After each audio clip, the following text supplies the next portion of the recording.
Sometimes I need to paraphrase. It's easy to make your work clearer and more concise. They're still your ideas, just shorter. We'll definitely stay under the time limit this time. Better.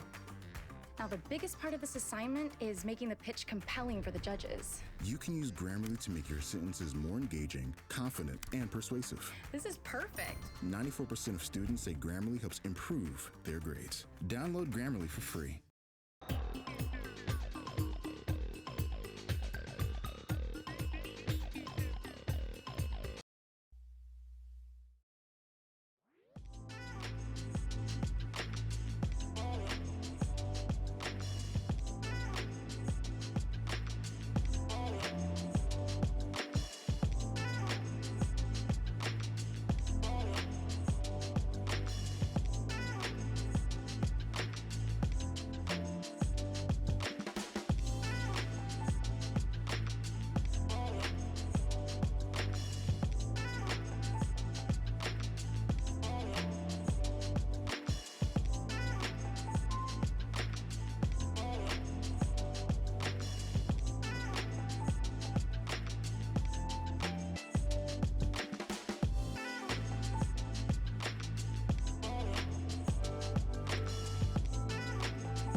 We're going to start very shortly. If everyone can just take their seats, please.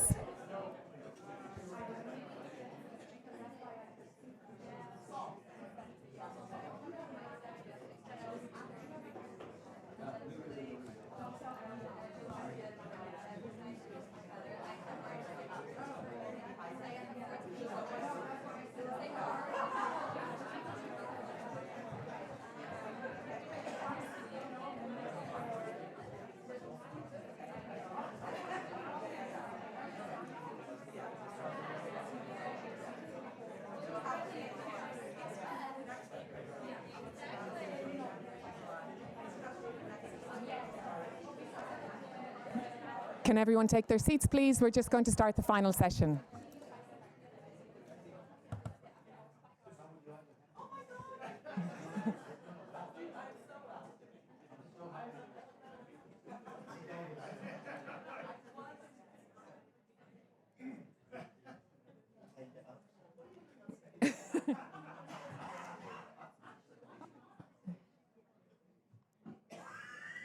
So, welcome back to the IIPP Forum 2024, Rethinking the State, Driving Transformative Public Policy in the Era of Climate Emergency, which is hosted by the Institute for Innovation and Public Purpose at University College London. Welcome back to those of you in the room, to those who are joining us for the first time, and also to those who are joining us online for this session, which is about building state capacity in a digital age. Our chair for this session is Beatriz Vasconcelos, who is an IIPP Research Fellow, and she leads a research group on state capacity in the digital era and works with Professor David Eaves, who's also here with us today. She is going to be the chair of this session. Her areas of expertise are public governance, international development, digital transformation, and long-term state capacities. So I'm going to welcome Beatriz to the stage and also our panelists, and she's going to introduce them. Welcome, Beatriz.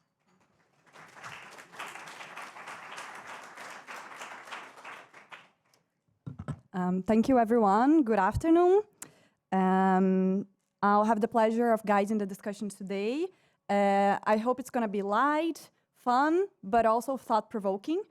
And we are going to go through a lot of different levels here. We're going to talk about some things that are a bit more conceptual, but we'll also ground the discussion on very specific and practical things and examples. And I encourage everyone to use Slido. I think in the next slide we're going to have a link. So while we were talking and presenting, please submit your comments, and we'll go through them today. And today we'll have a wonderful group of colleagues in the table. So please, my colleagues Mansi, Kizia, David Eaves, Mariana Mazzucato, and Henrique Dolabella, please come to the stage. Thank you.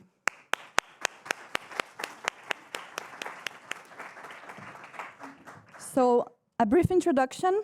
Mansi is a senior fellow at the Indian Council for Research on International Economic Relations. Her research focuses on issues of the digital economy, including internet governance, emerging technology, competition, and digital public infrastructure. And she's one of the leading voices on research about the impacts of DPI. And Henrique Dolabella is the director of the Rural Environmental Registry at the Ministry of Management and Innovation in Public Services in Brazil. He's been instrumental in managing the registry as a public digital infrastructure. So Henrique is right at the intersection of digital and sustainability. Professor David Eaves, with whom I've had the pleasure to collaborate with over the past years, he's a co-deputy director and associate professor in digital government at UCL. He's been leading the research on digital government and DPI for a decade and has closely collaborated with over 30 countries to advise them on their digital strategy. And last but not least, Mariana Mazzucato is a professor in the economics of innovation and public value at UCL, where she's also the founding director of the Institute for Innovation and Public Purpose. All very inspiring people, so it's a pleasure to be here with you. And I said this panel is going to be thought-provoking, and I'll start with the title, which is a little bit curious, right? Building state capacity in the digital age. I think probably the most curious thing is that we don't have AI in the title. I'm sure the questions, we'll get questions about that. But I want to get your attention to a few points. Here we're gonna use a concept of digital that is not just a thing, or is not just improving processes or services marginally, but we'll try to talk about digital as a means of governing and a new means of doing and running governments in the digital age. We are gonna talk about digital from a perspective, as the title says, state capacity. So that's the one thing that we are most interested in. How can we use digital to build these long-term capabilities in the public sector, and not just in the public sector, but for the public. And we're gonna dive into that question in a bit. We're also gonna talk about a lot about digital public infrastructure. A lot of people might have heard about this term, but maybe not everyone. And we'll go into that and also explain why it's a more transformative approach and how it can impact, for example, the very ambitious goals we have with climate, with poverty reduction, and all the other sustainable development goals. And this conversation is also inspired by a recent paper that we published, Digital Public Infrastructure and Public Value, What is Public about DPI? So we'll also discuss a lot about these questions. What's public? Why is it important? Right? And how can we increase public value creation with our digital transformation? So let's get into the panel.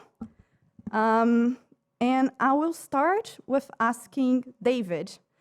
So David, for a while, we've been talking about digital transformation, digitizing services, and all of a sudden, it's all about digital public infrastructure. And I'm gonna give you a very difficult question, and you have 5 minutes only, right? So what is the digital public infrastructure approach to digital transformation? Why do you think it can be more transformative than just focusing on digital services? And what's the relationship between that and building state capacity? So the hard part is that it's only 5 minutes. So good afternoon, everybody. It's a real delight to be here. Maybe talk my kind of journey on this. So for the last 10 years, I've been teaching about, and going back further, but really teaching in public affairs schools about digital transformation. And I was deeply inspired by the work of digital transformation teams like that of GDS, with Mike sitting up here, that Mike helped found and run. And so, and Mike and I actually would gather the heads of those and senior people from those teams every year to kind of get them to talk about what they were learning from each other. And a big part of those teams' approach was kind of a service design oriented approach, which they were like going in and like focusing on users and then helping figure out how they could better serve them. And they were poking at kind of an infrastructure piece. So I think a big infrastructure layer that GDS really built out well was the gov.uk platform, which transformed publishing and made it much easier for people to iterate and do good things at the kind of publication level. And so I could see that there was something happening at that infrastructure layer. But then there were two countries that I found really intriguing who the Estonians we managed to get to come, but the Estonians didn't really have like a digital service team in kind of the way that I felt other countries did. And the Indians didn't have anything that looked like a digital service team at all. But both those countries had made huge strides in kind of their digital transformation journey. And so I started to look more and more closely at those. And what I observed from them is they were taking less of a kind of service delivery or a service orientation and looking at the services, and we're kind of more looking at kind of what the infrastructure layer was and trying to build out these kind of fundamental components that would work both across government and in many cases actually across all of society. And so thinking about what are the common things that everybody needs to do to perform almost any act in a digital era. And you can think of those things as like, you need to be able to assert who you are. You want to have some mechanism of exchanging value. You'd ideally like some way of exchanging data. And so that's what led me down this path. And I think, I don't want to say that one is more powerful than the other. I think it's unbelievably important that you're doing the service design work and really figuring out how to serve users. But that work is made a whole lot easier if you have infrastructure layers in place that you can leverage and work off of, because then you don't have to reinvent the wheel for as many things. But conversely, I think it's true, is like you can have great infrastructure and still have really crappy government services and poor implementation of government services. You still have to do the hard work that's on top, but when done together, one can alleviate the other and vice versa. And I think you can go a lot further. So that is like, for me, like a big part of that journey. Maybe the one or two things, I don't think I've totally expended my 5 minutes yet. The things that I will observe that I think are really interesting about the digital public infrastructure space is, one is, we just, on Tuesday, with the team, Kasim and Christina, they should raise their hands, they're in the room right now because they're amazing. Yeah, actually, everybody should look at them and make them feel embarrassed. We just launched what we call the DPI map at dpimap.org, where we're trying to map where all of this infrastructure exists in national governments around the world. And two things that are interesting. One is there's a lot more than anybody thought. And we found 46 digital identity systems, 38 government-run payment systems, and 46 data exchange systems, which exchanging data inside government. And so one thing that I want to say is, fascinating to me is, this approach is at one of parallel evolution, where multiple countries have identified this as an approach that seems interesting and have pursued it independently. Some have been inspired by others, but there's enough of these that actually people were doing this for 10, 15 years already, doing it already. This is not a Brazil story, it's not an India story. This is actually a much more interesting story. And the other thing I'd say is, we've been principally focused on, but the overwhelming of these that we're kind of observing at the moment are coming out of the global south. So this is work where it's being led out of the global south. And I think that's another second very, very interesting observation. And now I think I'll probably yield. No, you've done I did well. okay. Yeah, you're good. She was very worried. Yeah. No, and just to complement, if I may, one of the very interesting things is also we always say that digital public infrastructure is a means of breaking the monolith. So I think in every discussion we have about public sector, the same problems always come up. Oh, we work in silos to solve our biggest issues. We have to find ways to collaborate. And then we face all these barriers of how are you going to share data, how are you going to work together. And I think at the center of this discussion here is the idea of trying to build shared resources that will enable this collaboration across government. So now we have an equally difficult question. We've been talking a lot about DPI, and then the three of us got together and we started questioning, what is the P? What is public? And does it matter at all? Like, should we just keep calling anything digital public infrastructure? So Mariana, what do you think? Why is the P important? So, thank you, Beatriz. And it was really fun, actually, working together. We literally were kind of banging our heads and kind of stirring the soup, and then things came out, and then we restructured it, and that kept happening iteratively for quite some time. And I was interested in this, of course, and it's not surprising, from that kind of public value, public purpose interrogation. So what is public? Just because you search Google for free doesn't make Google public. Just because you walk through a square that is free to walk through doesn't mean it's a public square, right? There might be CCTV everywhere, and people's data is being looked at. Some people might feel more welcome, some people less. I'm just thinking of Granary Square just around the corner. It's not a public square. There's security guards everywhere. And so what's interesting in economics, and I come to this as an economist, is that the concept of public is often confused. There's all these different words. There's words like public good, public interest, global public goods, public value, but they're actually often a bit fuzzy. And even the notion of the public good versus public goods already causes a bit of, a huge distinction. The public good is much more of a philosophical concept. I'm actually writing a book about this, so it gets interesting when you go back to Aristotle and fast forward to now and just see how much it's been actually interrogated. And so I don't know if we have the figure here, and I'll give some examples later, but this idea that actually we need to get more rigorous about how do we hold the state accountable to certain metrics when it actually calls something public. If the public good, in terms of how economists see it, is just correcting for some sort of market failure, and if you look at public good theory, that is what it's doing, versus what IIPP talks about, which is shaping and creating an economy to deliver right, for people and planet, just said very kind of abstractly, but much more specifically in different areas. What does that mean, even in the energy infrastructure, the health infrastructure? We need to start getting a bit more rigorous. And it's interesting because for some reason, I don't know why actually, I've ended up befriending the Pope.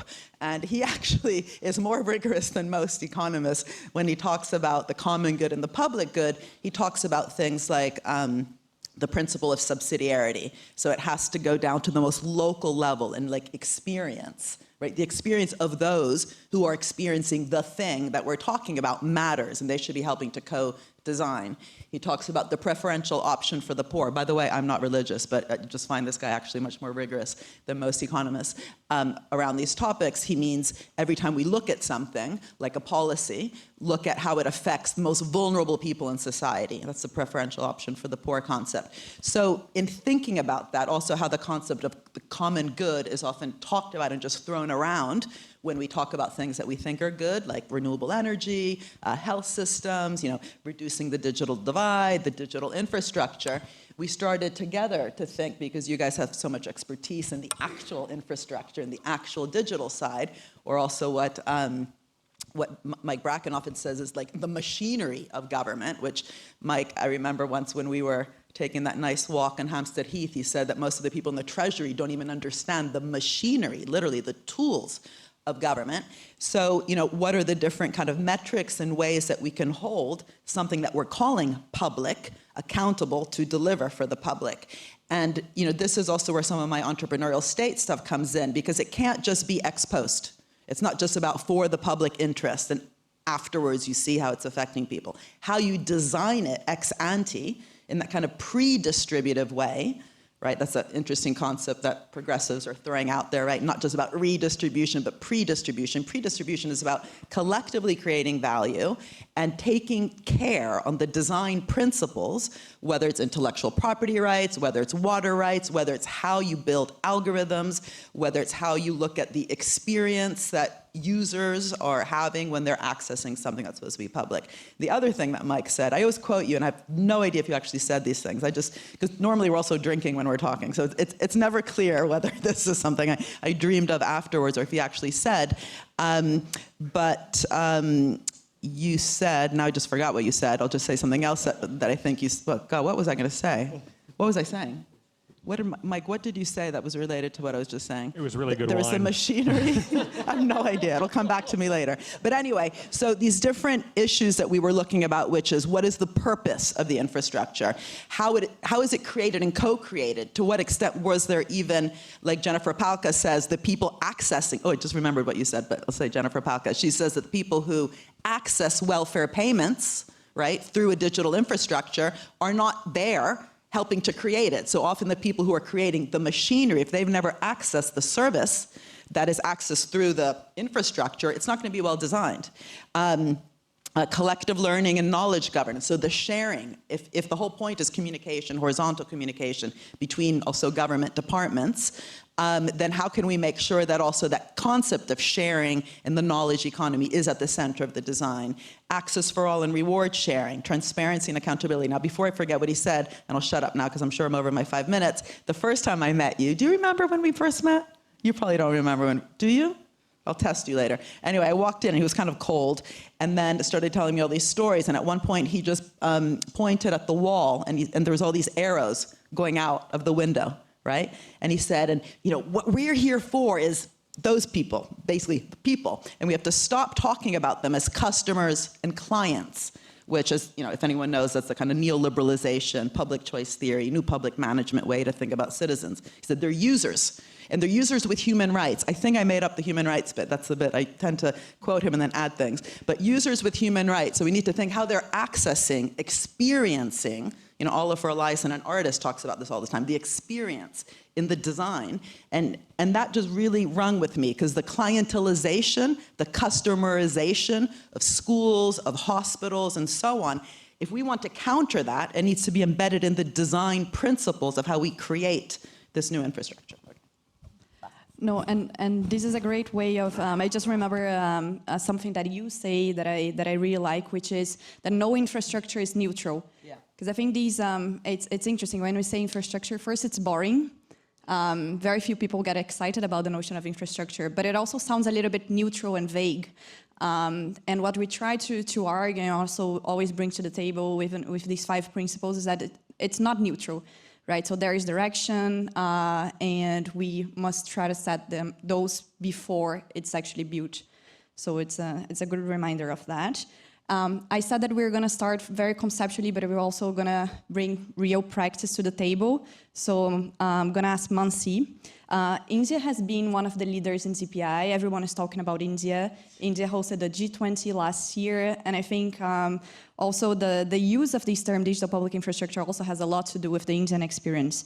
So can you tell us a little bit more what happened in India and what enabled this large-scale digital transformation in the country? Thank you. And first, thank you for having me here. I can't tell you how delighted I am. But one short point, David, I think DPI is an India story, not because the technology, not at all. I think the technology existed. Many governments were already doing it. I think it was in the way that India used it, applied it, and then talked to the whole world about it, just for that purpose. I don't think that the technology was something that we came up with, or it was an idea that didn't exist before. So only in that limited sense, I think DPI is an India story. But 3 things I feel like worked and why. I think one was that the government approached it in a mission mode format, which isn't with all policy objectives at all. This was like, we're going to be agile, we're going to be flexible, we're going to make this work, and everything that was required was done. So it was the mission mode agenda with which Aadhaar and both UPI were implemented, which is like the 2 real success stories, and there's some other new ones, but I'll come to that later. So I think one was the mission mode implementation, which I feel really worked, and we haven't seen many examples of that in the Indian context.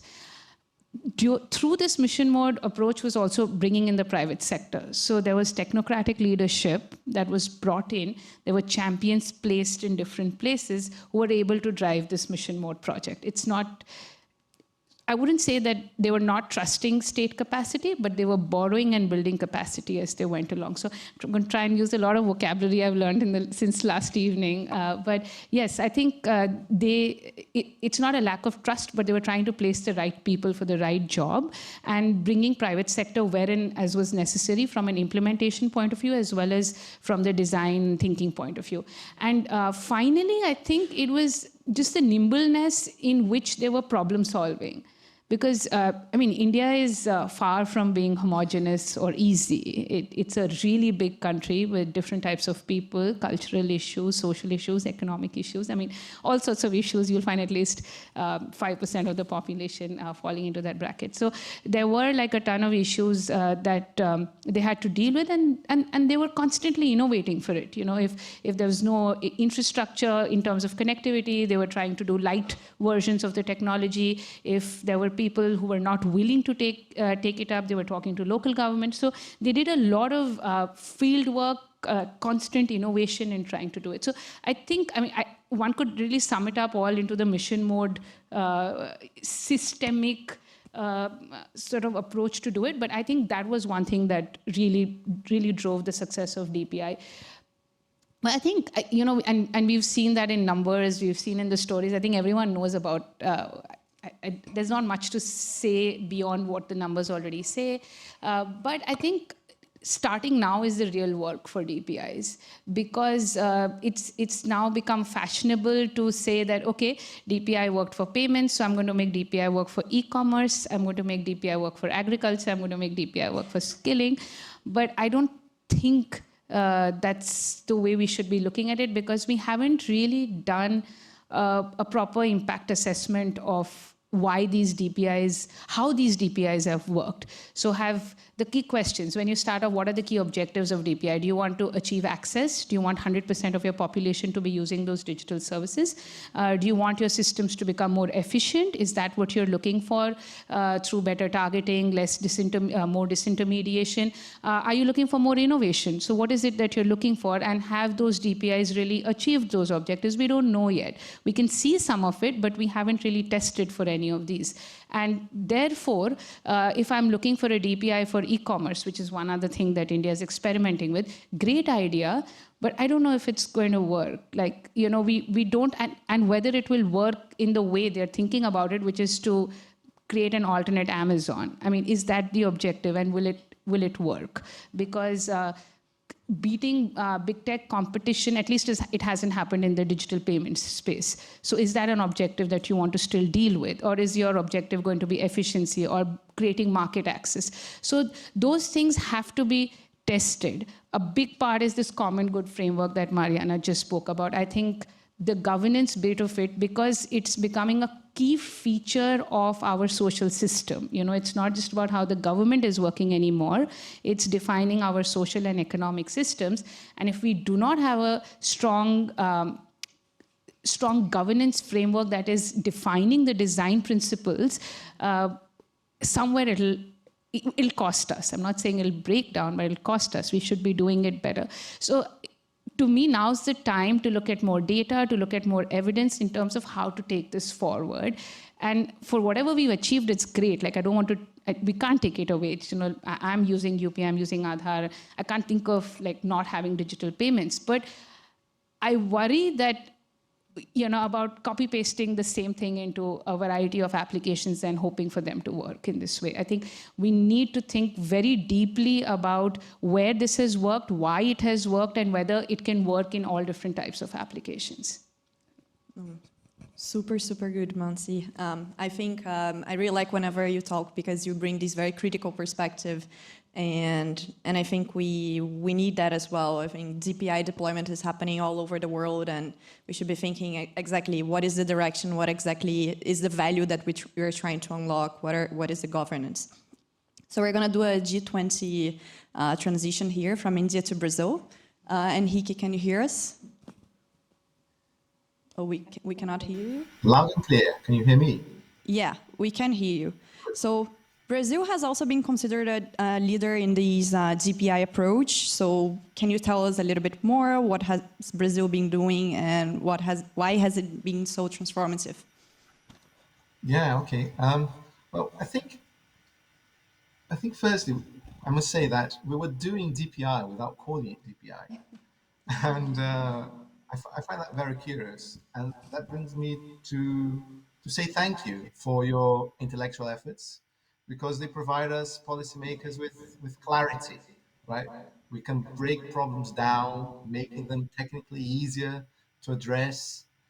But more important than that, your rigor allows us to prioritize, to order our thinking, and enables us to engage in a more qualified manner with politicians, with other public servants, with the media, and the population as a whole. And and increasing the quality of this engagement, making problems clearer, providing solutions which can be clearer, always increasing citizenship, public value, and having this clarity of knowing where to go and how to get there has two really big benefits, which is it accelerates our legs, we can get there faster, but also brings us peace of mind, brings us tranquility that we're providing this public good in a broader sense. So for that, I thank you very much. How has Brazil been transformed by DPI? Well, there's some case examples. First of all, in 2020, of course, the COVID pandemic provided us with a massive incentive to digitalize services. We had this massive challenge that our technologies, our way of providing services to the population were not adapted to the digital world, and then we didn't have a choice. Okay, so we needed to accelerate that. We were lucky that just before that we started using the PIX, which is an instant payments platform, which was spearheaded by the central bank, with a blank, neutral interface, so banks can adapt it to their interfaces and their logos and their other functionalities, and that had a massive impact. Our financial inclusion increased from around 60% to 85% in a very short time, and over 80% of adults actively use their accounts. Those numbers are very impressive, and you wouldn't really expect them from a global South country with still massive economic exclusion. right? With people excluded from formal economies, excluded from menial, trivial tools to do their day-to-day tasks. And this really helps increasing access to other services, helps increasing access to credit, helps increase access to the sort of insurance that we need, especially in a time of crisis. So we can safely say that deaths have been averted, hunger has been averted, people have stayed in their houses, they have not been left homeless because of this infrastructure, and it has had massive impact. Another one, which is a bit less famous, a bit less glamorous, because it's hard to compete with our picks, is the data exchange platform, the Connect to Gov program. It's basically a way, it's guided in the once only principle that also comes from Estonia, is a benchmark on which we aspire to arrive, and identifies most relevant data to be shared among many different government agencies to provide better public services. And what it does also finances API development, spreads the word among government agencies, not just at federal level, but also at state level and municipal level. And critically, it's brokers. Um, it's a brokerage platform between data owners and consumers. So it has been happening not for very long. It's only been on the road for about 3 or 4 years, but we've already arrived at over 1,000 public services using APIs, and the most critical public services are already using this platform. I'm talking about proof of life when you're applying for benefit. I'm talking about digital ID, the sorts of public services which are the infrastructure of public services, right? And which are critical. Over almost 200 partner entities, about just $1 billion saved by the federal public sector, in a very conservative estimate, just regarding time savings by civil servants. But critically, we have arrived at higher at information which is more consistent, so that minimizes errors and it saves time from the very menial tasks that have to be done by the citizens or public servants, right? And through that, we can achieve better public policies and also private practices.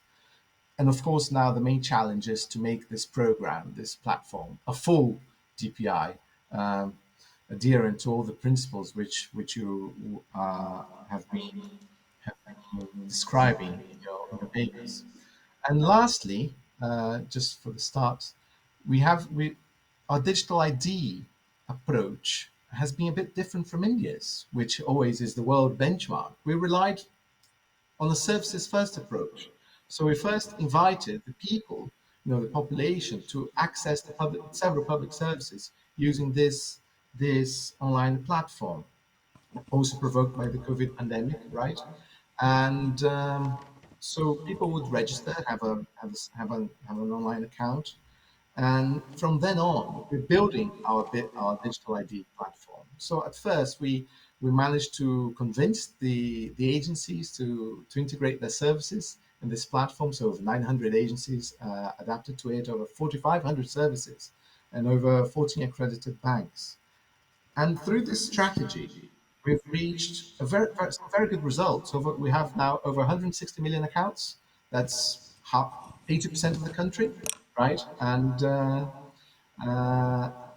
and furthermore, over 80 million of these accounts are of a silver and gold category, which are more trustworthy, makes authentication more simple, more easy, and it provides better services through that. And the strategy is the same: is to identify who are you, to authenticate, are you who you claim to be, and authorize, right? Are you eligible for the public services for which you're applying? Are you eligible for these services which also the private sector makes available? So that also increases time saving, increases efficiency, and so on, with very, very favorable economic, social, and democratic impacts as well. So that's a very short summary of our DPI journey up to now. Oh, thank you very much, Enrique. And I think maybe to summarize a few insights here, there's no one way of doing ZPI. I think he was talking about how the Brazil experience has been very different from India. So again, let's not try to copy and paste. Each country has its own context and way of doing things, and governance is also very important. I actually really like some of the learnings from Brazil as well, because I think maybe in the Brazilian context, we were a little bit more concerned about the governance and the legislation behind these DPIs than other countries. Let's then go back to David. David, in our paper, we argued that GPI unlocks a series of benefits. Of course, as Mansi said, there needs to be more research as well to try to estimate the impact. And the way that different groups who are working on these digital public infrastructure space define what DPI is and how DPI should even be created also reveals that there's nothing neutral there, right? They do have their biases. So we kind of categorize these groups into two different types of people, the ones who are focusing more on attributes and others who are more focused on functions. What does that mean? Yeah, so while I think DPI has been around for 20 years, there's a lot of governments been building this capability as a state capability for a long time now. It's only recently come to the fore in part because India has been championing and has been shining a spotlight on it. And as a result, now people are kind of like, oh, wow, we need to have theory that reflects practice. Oh no, so now we have to configure theoretical constructs that can reflect the reality of the world around us. And so there's been a lot of conversation about, well, what is DPI and how should we be thinking about it? And I think there's maybe two camps in a kind of bigger sense that I think have emerged. And it's not that they're in conflict, it's more a difference in emphasis. So I think there's one group that really focuses on what you might consider the attributes of DPI. So they're very focused on, let's think of this as a set of Lego blocks that can be recombined to help in the delivery of all sorts of services. But how can we recombine these different kind of digital components to design new services or enable society to do new things? And they're pretty agnostic about what those Lego blocks are. And they're maybe more focused on, like, are they open source? Are they standardized? Are they interoperable? So they're kind of focused on those attributes.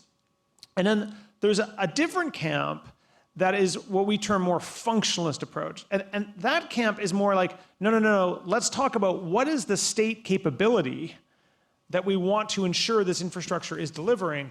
And so they're kind of slightly more focused on ends. So payment systems, digital ID, data exchanges. It's like, if you can't deliver that state capability, then you don't really have an infrastructure. Now, I want to be clear, like, both of these groups are not in disagreement. So the functionalists are like, yeah, we love the attributes of the attribute group. It's just not where the emphasis is for us. And the people in the attributes, people are like, no, we want to do data exchange and payments. We think those things are really important functions that need to be created. But if you don't get the building blocks right, then, like, we think that's the most important thing. So I think there's a piece here of trying to begin to reconcile those two definitions, of which I'm hoping Pramod and I will do more work to try to reach across and help make that happen. I hope so. Okay. Looking forward to reading that, David. Really looking forward to absorbing that. I am too. And Hiki, we are in an event that is all about rethinking the state for an era of climate emergency. And you are at the center of this intersection between digital and sustainability. So we know that you've been particularly interested in exploring this potential of infrastructure, digital public infrastructure for climate change. So can you tell us a little bit more about what your vision is and how you think that can create value for the environment? Okay, right. I think from the Brazilian perspective, I need to make something clear. Our emission standards are very different from the whole world, especially from Western Europe, from the West, as we speak. Most of our emissions come from deforestation and agriculture. That accounts for 70%. our emissions. So industry, transportation, energy is at much lower levels than in other countries.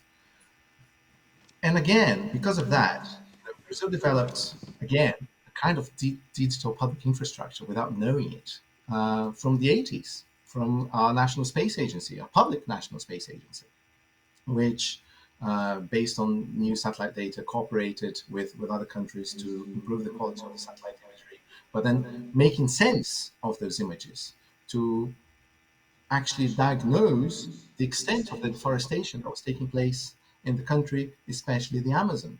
And so we started this program from the 90s called the DER to identify these deforestation levels.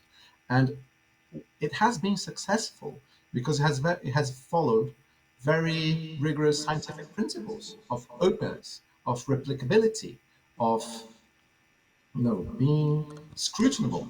And that has been a major scientific and public policy success because based on this data, which then generated a consensus on the diagnosis, Brazil could design, implement, and evaluate a whole range of public policies to tackle deforestation problems.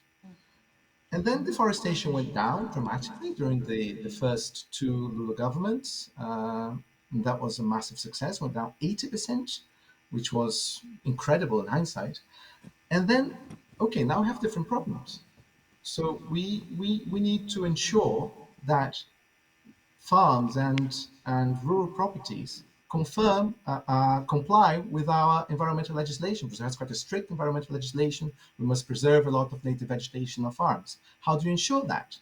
Is satellite data, does it have enough granularity? How do you provide the incentives for farmers to comply and ensure that they have the basic natural vegetation? So we developed the Rural Environmental Registry where the farmers can upload environmental information of their properties. And again, there was massive success with over 7 million registries taking place, over 80% of the country covered, which is even more incredible, really. And then this provided the basics for us to evolve in our climate change agenda, in the sense that, okay, fighting deforestation is not enough. Now we need to apply the policies to recover the forest that we need to recover. And this data came from the Rural Environmental Registry. We need to recover 12 million hectares of forest all the way to 2030. If we have full compliance, then we'll reach 40 million hectares in the long term. But then again, this Rural Environmental Registry, it provided us with such a richness of data that many other public policies have been designed around this data, such as financial credit. So in a way that, okay, there's still a lot of official credit in Brazil. Rural credit is still a highly regulated activity in the country. Does it make sense to allow farmers to access credit, which can then become deforestation?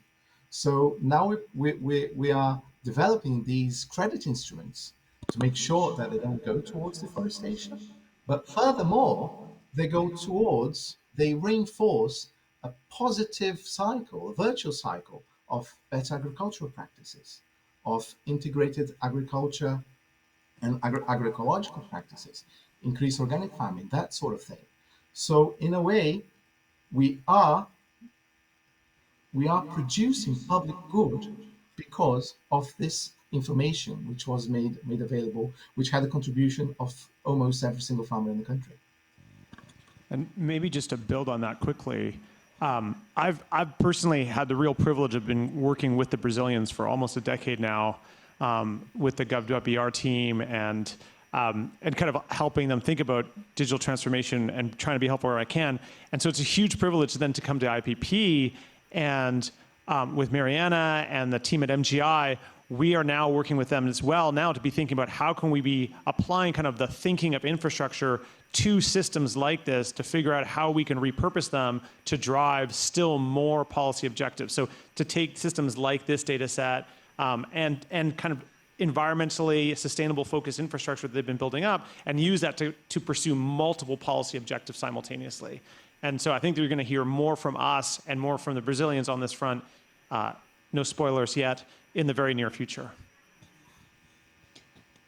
And Mariana, you already gave a spoiler here about the paper and the common good principles. But one of the arguments of the paper is that if we are to take the P very seriously, public, we can't ignore governance. So public value maximization requires public governance. Do you have a few examples? Like, what does that mean? Yeah, sure. And I think the examples, the reason that they're interesting is also those bits that are kind of generalizable and those bits that are really specific. But one of the biggest generalizable ones is unless you invest in that capacity and capability to govern, you're not going to be able to govern in the public interest, for the public good, for the common good, all these words that, again, sometimes are used interchangeably. So, you know, the example from Barcellona, I say it as an Italian, Barcelona, we have our colleagues here, is super interesting because when Ada Colau came into power, she set up this, a new data deal, and Francesca Bria, actually one of our honorary professors, was the CTO for the city. One of the things they did was actually kind of make it really sexy for computer hackers to be civil servants with the city. And by the way, that's the other story that Mike always tells me, that because GDS was so interesting, dynamic, inspirational, had a vision, they attracted some of the top talent. A lot of the, you know, software and kind of, you know, computing and even like VC firms were having a hard time attracting talent because GDS was attracting them because of what they were trying to do, because of that vision, because of that remit. So part of this is also how do you build that capacity? And the reason we're also so, you know, honored to be working right now with Esther Dweck's teams, and we have Francisco Gaetano here, Chico, who has been working with her for a long time, is that, you know, putting digital, not in a ministry of digital and innovation, but in a ministry for public administration, where they're in charge of digital governance, state-owned enterprise, and procurement, these tools, right, these levers that governments have to actually achieve big, bold goals, is really important, especially that in a country, as we were hearing just now, is also super serious about climate change and deforestation. So what does it mean for these tools to help tilt, not level, tilt an economy to actually achieve those goals? But in Barcelona, again, the fact that they really kind of, you know, had these really ambitious goals around data sovereignty, they had this concept of a new data deal, they wanted to allow, I'm just reading here just from remembering what they did, but, you know, promoting greater use of corporate controlled data for improving city services. So every time you use Citymapper or Uber, whatever, you're creating data. Where does that data go? Right, so by bringing in these hackers, making sure that as data is created literally every second, that data is going towards some level of public purpose coming. I don't know if we have the more complex graph. No, we don't put it up. Of, you know, if your goal is to improve decision-making around social housing, something that Dan Hill and I have just written about with that human rights approach, what does it mean for how we're using all that new data that's actually being created, but with the concept of knowledge and learning in that public interest, or sustainable mobility and so on.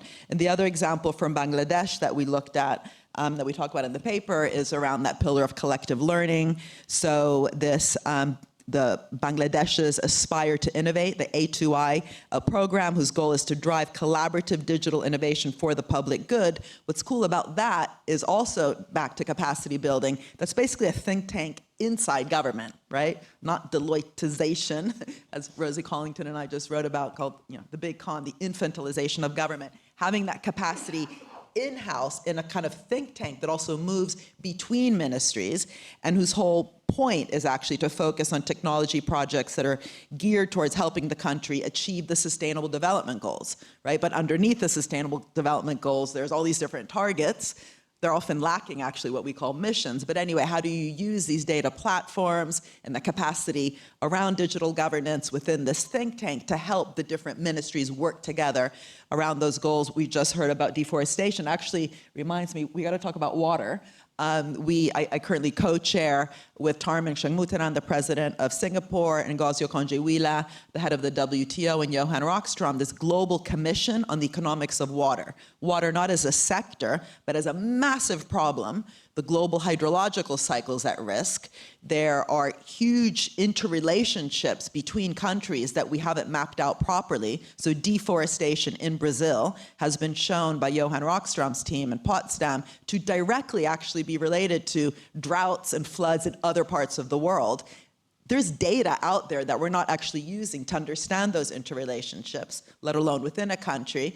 But also the example I gave last night is the SDGs, of course, are related, but often problematically. If we're solving one SDG around electrification for the climate SDG 13, and at the same time we're using lithium and extracting lithium in places like Chile in very problematic ways, and that hurts another SDG around water, again, SDG 6.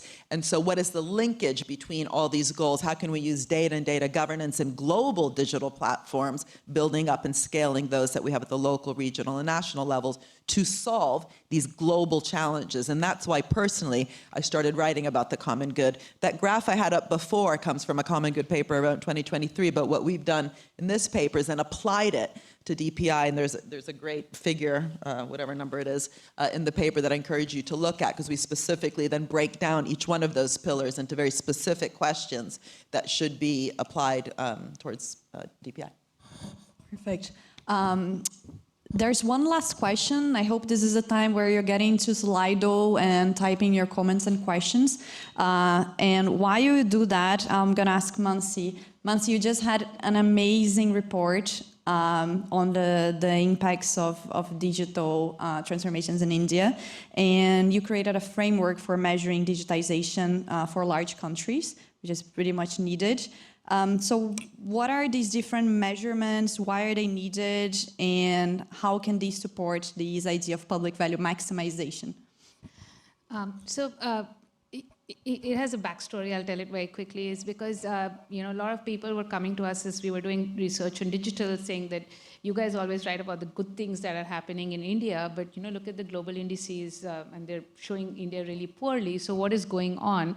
That the EGDI, which is the e-government index by the UN, I think we're at 104, and the network readiness index shows that at 60, and we're like, oh, this is like an index problem, the problem with indices in general. But it was a serious question, it wasn't facetious, and we wanted to know what is happening. Is there a difference in the narrative that we are building in India about digitalization versus how the world is viewing us, or how the world views digitalization, actually? So, what is it?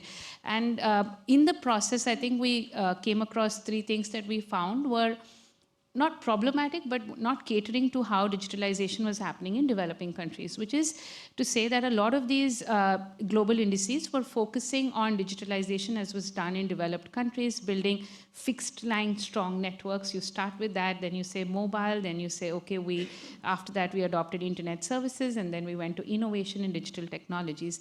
In countries like India, and perhaps in China, African countries, maybe Brazil as well, I think it's not so linear.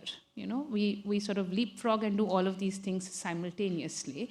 And if there is a framework that is focusing on the first part, and then the second part, and then the third part, the measurement does not capture the simultaneity which is happening in digitalization in countries. So we created a framework that was able to capture all of it in one shot.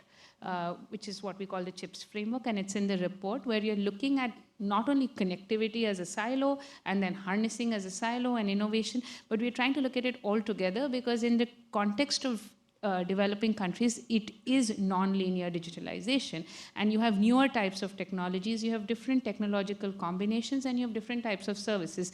And not only I can cite examples from India when we're at 52% internet users, but that 52% internet users is 800 million people approximately. So that's the other problem what we found with the indices, that they don't capture the scale effects at all.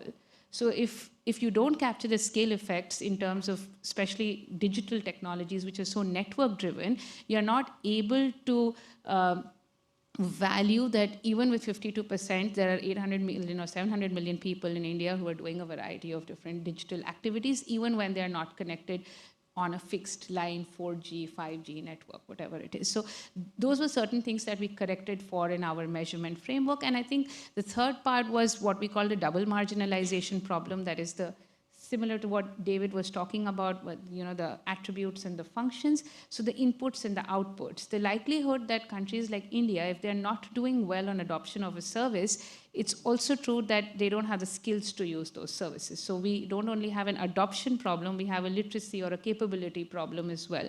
And when you add both of those together to the index, it's highly collinear. And therefore, it's like double penalizing a developing country or countries like India and double benefiting, on the other hand, a developed country. So we try to do away with all of these things to create a measurement framework. And countries like Indonesia, India, it looked a lot better when you compared them to some of these other indices. So please feel free to give feedback on this, because we do want to make sure that we are able to capture all of the new things that are happening, things that we haven't defined or are beginning to define, all of these initiatives, but are coming from approaches that developing countries have adopted, and how they can be captured into a measurement framework. And one can then ask that, why are indices important at all? It's a question that, why are we trying to do all of this? But I think from the developing country context, it became important, or at least from India, we thought it was important to position ourselves as knowing an approach or arriving at an approach, versus it's not just, about like being number one or number two, but the fact that, we are not 104. That journey was important, and therefore the report does talk a lot about that, tries to bring in a lot of the DPI measurement into whatever extent one can. There's no data, and that's what I spoke about in the first part, that the assessment is very important, and so as and when there's more data, we are going to be able to do that. But looking at digitalization journeys not as how one country or a developed country has done it, but to look at it from the experiences of different countries, I think is the main message that we wanted to give in the report. Excellent. I see that we have a lot of questions coming in. Maybe I'll take a few from Slido, and then we also open for whoever wants to speak. But here we have a question that a lot of people voted for. How can DPIs be designed to cater for inclusion? Just quickly, because you and I have not argued about it, but talked about it, sort of. Jayati Ghosh, who's one of our, actually she was on our advisory board initially, she's written a whole, she's written a lot, for example, in the New Yorker about India's system, and she's critiqued it, about not being inclusive. And if something is inclusive, it doesn't just happen because of how the tech works, it also depends on the policies and the vision, right? I mean, if you've read Amartya Sen, he says, being poor in China is better than being poor in India. And that opens up a whole other discussion, which we're not going to talk about. But Rainer Cattell, who was here, I think he's gone out, also says that why is it that Estonia, which is such a digital governance poster child, has also been recently experiencing increasing inequality. So I think one of the things is not to put pressure on the digital governance system to, how do you say, achieve that inclusion, but to be part of an inclusion strategy. And if there isn't an inclusion strategy at the top, then it's going to be extremely hard for that governance system to work. And the reason I started actually working with Brazil years ago, this was on public health, was because it was so interesting what was happening there, that they had, under Lula's first administration, they said, we want to be inclusive, we want to reduce inequality, but we also want to be driven by innovation. So all the different tools, in this case, I got interested in the public bank, the NDS, how they work, the loan program itself had to change its design in order to achieve both inclusion and innovation. And I won't give you the examples, but they were fascinating. But you're the expert. Well, I think there's a few things that I want to say. Like, one is, part of this is we want to be thinking about this as a system that we manage. So part of the inclusion part is, are we enabling access at the top to allow even for competition to drive greater inclusion? So the burden's not entirely be on government to drive inclusion. It's like, are we creating a system where you can have competition where lots of different niches can be filled? The second layer down, though, is I always like to use existing infrastructure that people are familiar with, like roads. Highways have been transformative and are amazing, but if your theory of change is like, we'll build highways and then everybody has to own a car, like, that's a very problematic view of what roads looks like, and it's not a particularly inclusive view. And so one of the things you would then have to say as a government, say, no, we need to build a public transportation layer that leverages this on top of that, that's going to help purposely drive inclusion on top of this. And then there's a legal piece here as well about that we need to be thinking about. And here I think more about the electrical grid. We allow for private provision of electricity in many countries. In some places it's public. But you can't just willy-nilly kick someone off the grid. Like in most countries, if I fail to pay my bill, you don't get to turn my lights off immediately. Not everywhere, but in most places, like, no, first there's an ombudsperson, then we check on you. There's a process you go through because simply turning off your lights triggers a whole bunch of other things, like your kids can be taken away from you by child welfare services. You probably can't work very easily. You can't shower. So all these other things in your life begin to fall apart. So we want to be pretty cautious about just treating this like a market mechanism.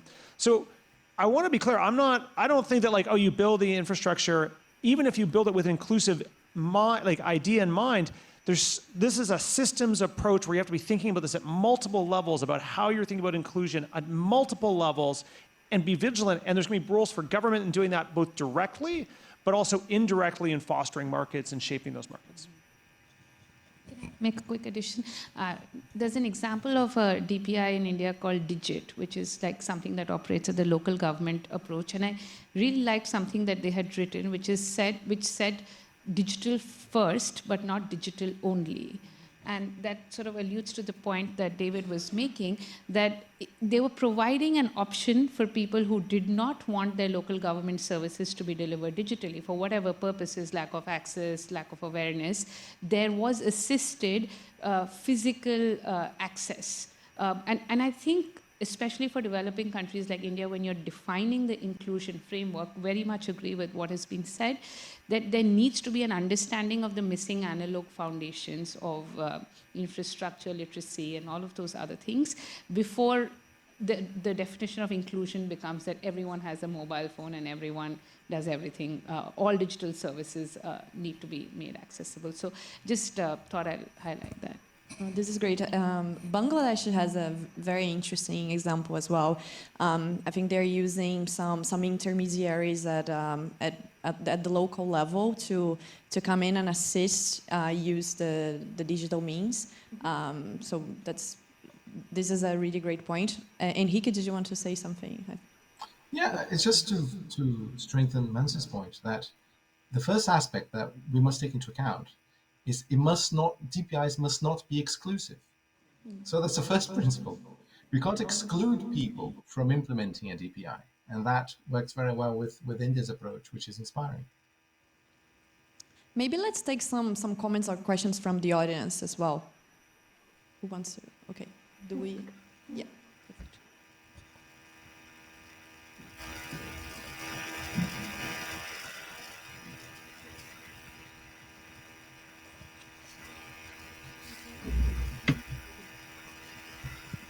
Can you hear me? Yes. Hi, my name is Danai. It's super interesting to hear what you had to say. There's one thing that you didn't touch upon that I was hoping to hear from you, and that would be on AI. So I think there were some questions as well, but where does it fit into all of this? Could it be integrated into already existing systems? How do you deal with countries that already have legacy systems in place and it's really difficult to bring in new technologies? How do we deal with all of this? Thank you. I can start. Could try. Okay. Yes. So, I mean, I think of AI as a tool, right? It's not. So whether you're using which type of technology, if you're using an AI technology or an IoT technology or some other sort of programming. So to that extent, within the DPI context, one could think of AI to help better targeting, better facilitation, and then there's a whole lot of literature associated with AI fairness and AI ethics to start with. So I wouldn't confound the two. It could be used positively as well as negatively. You could, for instance, use AI for, if you're using your AI well, it could help all the governance goals that you have. It can be more inclusive, you can have better accountability, you can have better targeting. All of those things are possible with AI. But at the same time, The challenge with AI itself is whether you're designing the algorithm fairly, if the ethics are in place, if the AI itself, the algorithm itself is transparent or not. So AI is like a tool within the DPI ecosystem. But in one particular case of how DPIs can facilitate the growth of AI is the whole data exchange piece, because data exchange is one of the foundational applications of DPIs, and whether DPI can facilitate building foundational AI models. So that's also another way to look at the two together, but not necessarily something that one would mix up. Maybe if I can add, first thing, there were two questions in what you said. The first was, one was, how do governments that already have a lot of systems in place, how do they then reverse engineer, or how do they kind of re-engineer themselves? And first I want to attack this question on one level, because I feel like often I get this question from people in the global north, who's like, oh, this is so hard for us because we have so much stuff already. The global south has it so easy, they're building on greenfields. And I just think that often that is not the case. India is not a greenfield. It's not like they're sitting around, they don't have their own legacy systems. There was a lot of very difficult work that was done in that country to take this approach and then figure out how to drive it in the country.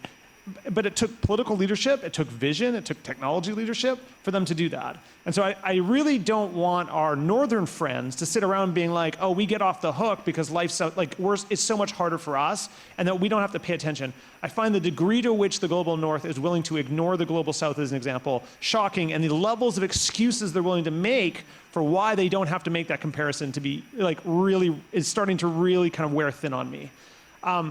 Sorry, it's like diatribe.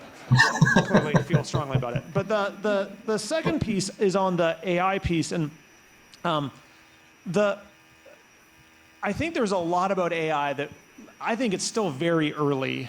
Adoption is actually quite low in the enterprise space.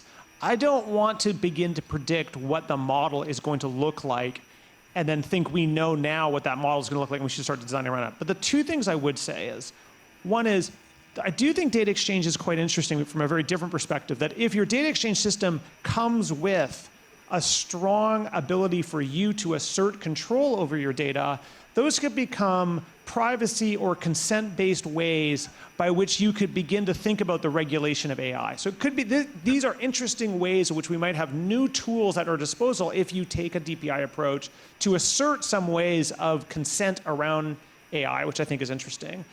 And then there's the inverse, almost the inverse of that, which is if you have strong DPI systems and you get to places where, and I know for some people these things can be uncomfortable, but unique identifiers for citizens and their data, you might also be able to start to use those to identify places of exclusion.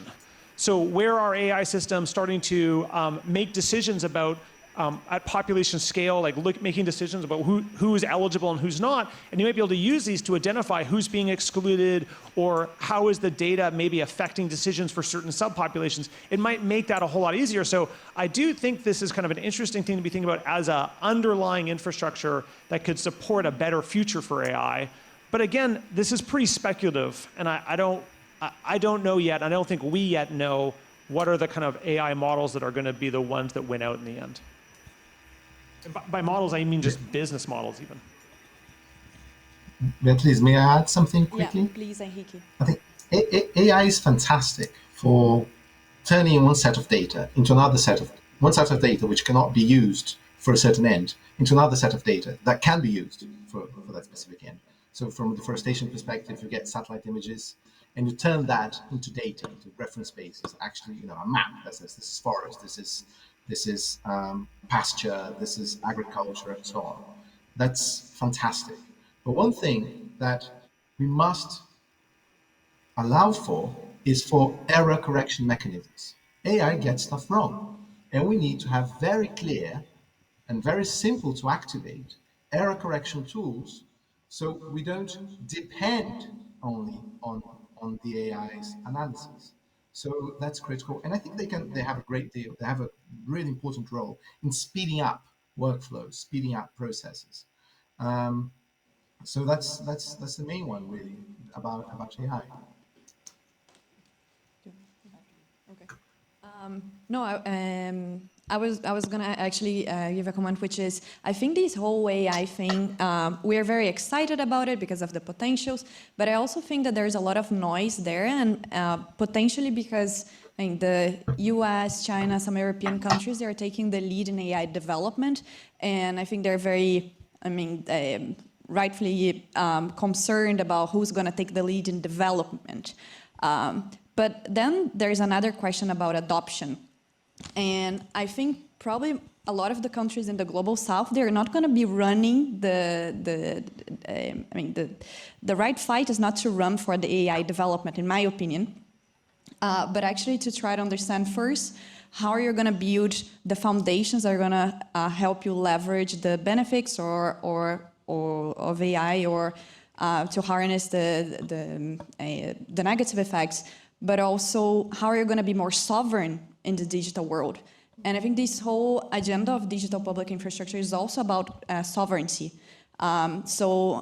If you think about it, you have a lot of the big techs, they do own and run the base layers of those infrastructures, like the data, the cloud and the processors, and a lot of them are also developing AI and AI capacity. If you don't build something in the middle, you might end up being locked in, and it's going to be even harder to exercise sovereignty in this digital world. So I think what we're trying to say here as well is that let's think about the middle layer, and it's really, really important to think about technology and digital transformation in the perspective of a stack, and who's owning, who's leasing, who's governing each layer of that stack, and how can governments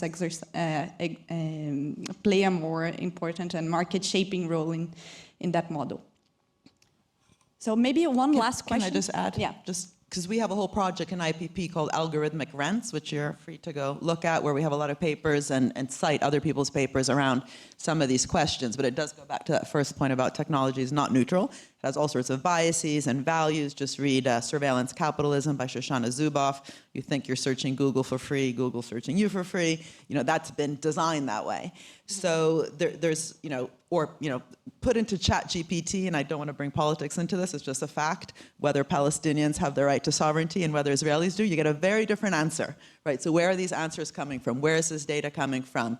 How do you govern it, again, in the public interest? These aren't technological, these are deeply both philosophical, ethical issues, and when you don't have a strategy around those issues, then of course it gets malgoverned. But I was just going to bring in some work of Carlota Perez, who's also one of our honorary professors. She's done great work about, over the last 100 years, how technology gets diffused. You talked about adoption, not just because of some sort of S-curve, because of demand pull features, right? So the reasons, she gives the example of mass production, the whole big mass production revolution, that was the GPT, a general purpose technology. AI could be seen as part of an emergent general purpose technology. She says mass production only got diffused through the economy due to demand pull factors out of policy, things like suburbanization, right? Which, forget whether architects think that was good or not, but without that, you wouldn't have had the full deployment. And what she argues is we should have really ambitious green policies today, being the demand pull for this new emergent technological revolution. And unless we have it, how it's governed, not just in terms of the ethics and the values and the surveillance capitalism stuff, but also how it diffuses through an economy will be, if you want, problematic. And so just these demand side tools, and it's not just procurement, it's all sorts of other things that are so important and how they relate to this. That's again why it's cool when you have a ministry like in Brazil that's in charge both of digital governance and procurement, which is one of the biggest demand side tools, because 30% of government budgets are actually on these demand side purchasing requirements. Financial Capital and Technology Revolution should just be mandatory reading And her everywhere. new book's about to come out in a year. So good. Okay, because we are almost out of time, maybe one last round, very quickly. Last words, final messages.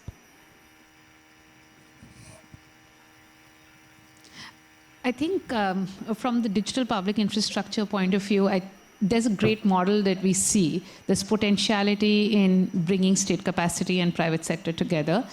But I think over-reliance or I think cookie cuttering this approach. I think that there needs to be more customization in terms of how every country is thinking about it and how every country is thinking about it, even in different applications. And I think over and above all of this is to be able to understand the objectives for DPI. Like, I keep coming back to it because I feel that we try to use it as a bin to say, oh, we're going to become more efficient, we're going to become more inclusive, we're going to become more innovative, we're going to solve for markets, we're going to solve for everything with DPI, but it doesn't happen. And some careful thinking around that. The economics of DPI needs to be thought through. Where do you need a business model? Which part will the government fund? Which part will the government own? Where will the private sector come in? Those are very important questions for DPI, though it has broadly been established that it is going to be public-driven, public-owned or public patronage and private sector-driven. But how is this going to work out in practice in different applications in different countries is not so straightforward. So I think I'll just stop there. Henrique?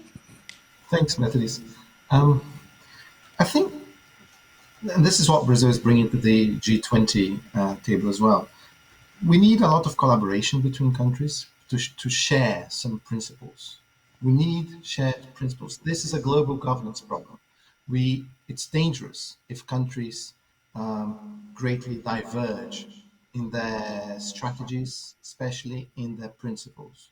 So Brazil is proposing some principles in this year that we had in the G20, inclusiveness, respect to privacy, individual data, right to consent, have this clear roles for government, private sector, but also regulatory. What can we envisage in the regulatory framework in the near future? And one critical aspect, which we didn't really talk about today, but I think I must mention, is use the DPIs to promote the integrity of information and to promote trust in the digital economy.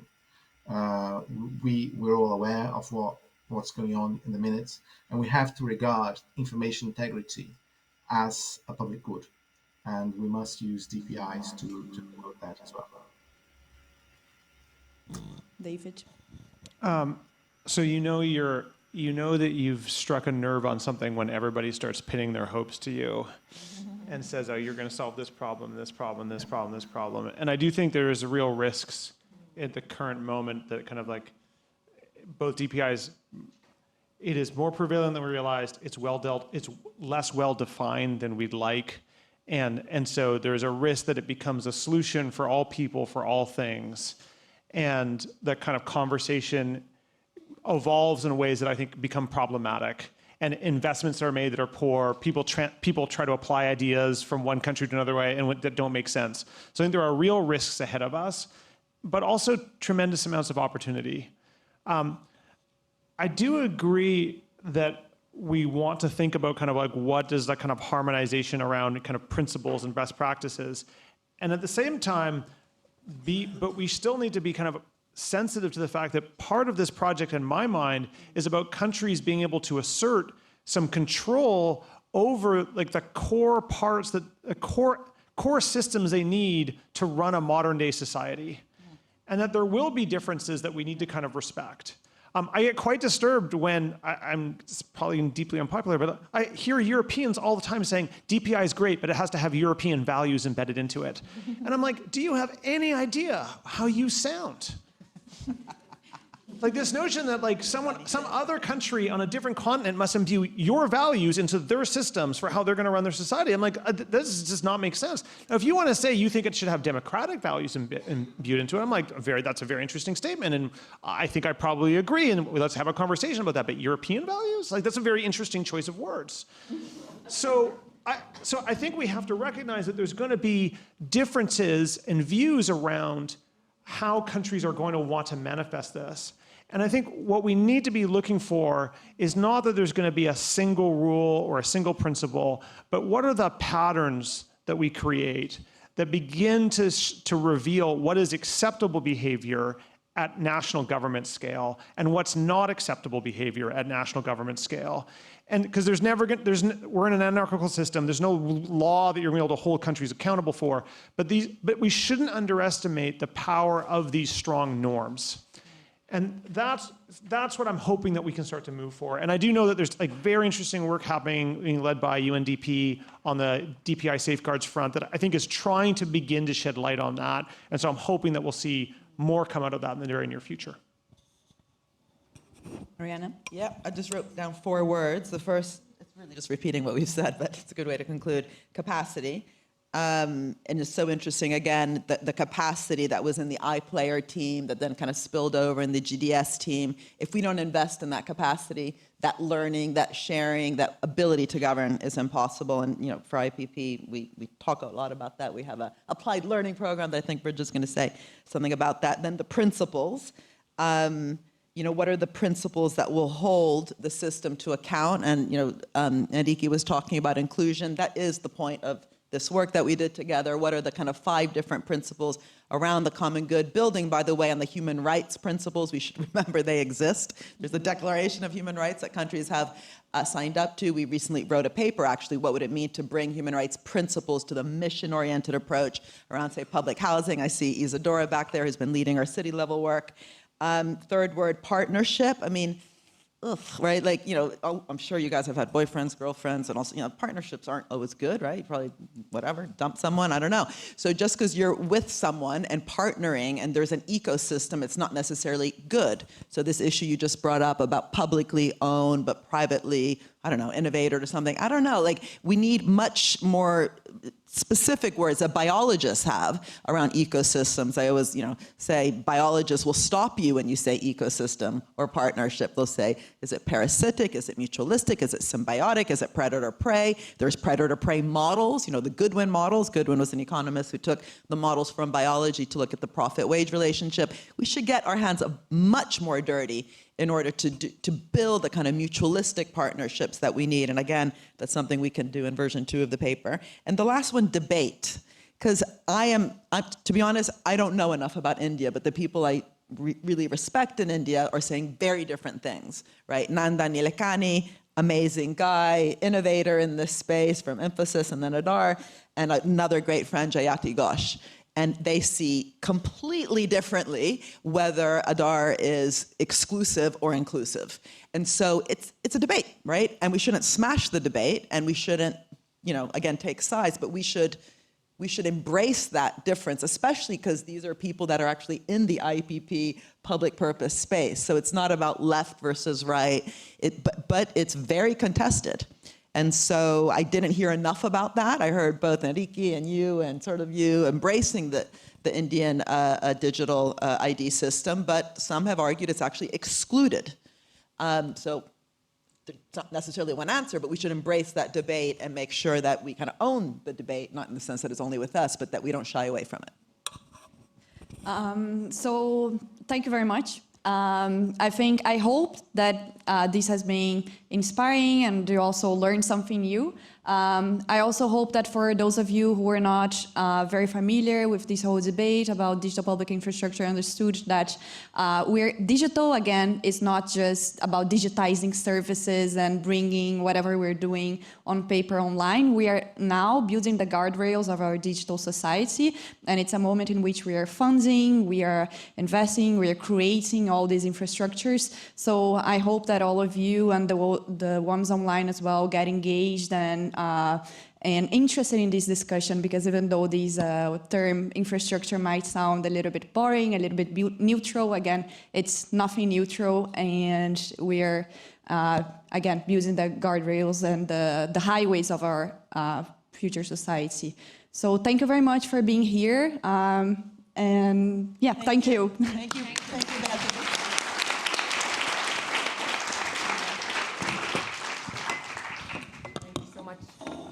Thank you so much for a great discussion. At this point, we're going to close out to our online audiences. So thank you so much for the people online who have joined us over the course of the forum.